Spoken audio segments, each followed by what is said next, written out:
สบายดีมาเห็ดข้าวผัดไข่ใส่ก็ทาลูกสาวเลยเฮียนเป็นง่ายๆของกินเด็กน้อยมัก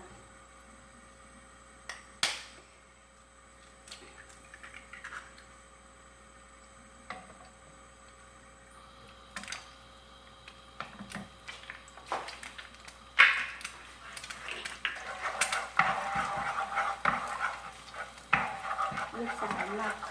ข้าวโพด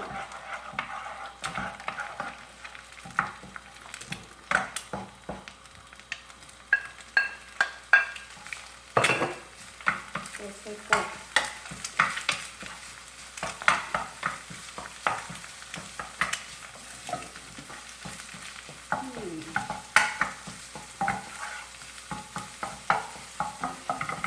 อาหารเด็กน้อย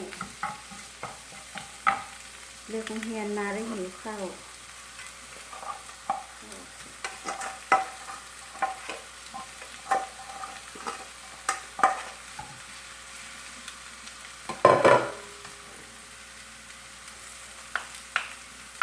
ใจโมงเลิกโรงเรียนละ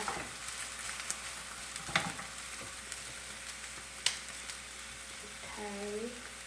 ไปตามมักใส่หลายได้ดูมักกันเลยที่ใส่แบบนี้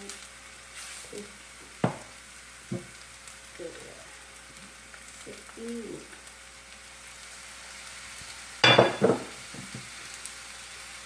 ใส่น้ำหอม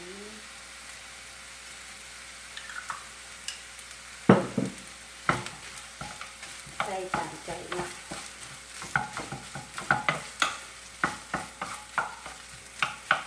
อาหารง่ายแล้วก็ไว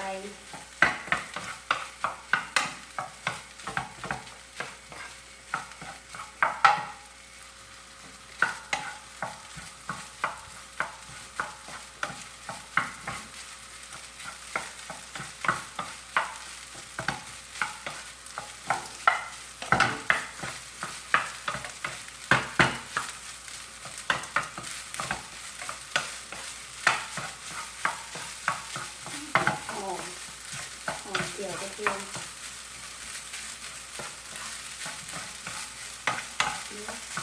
ได้ละ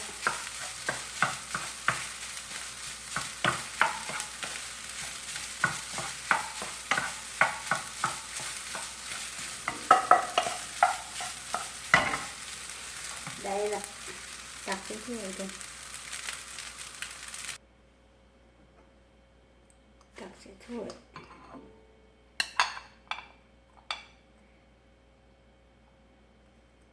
ได้ละข้าวผัดไข่ใส่กรอก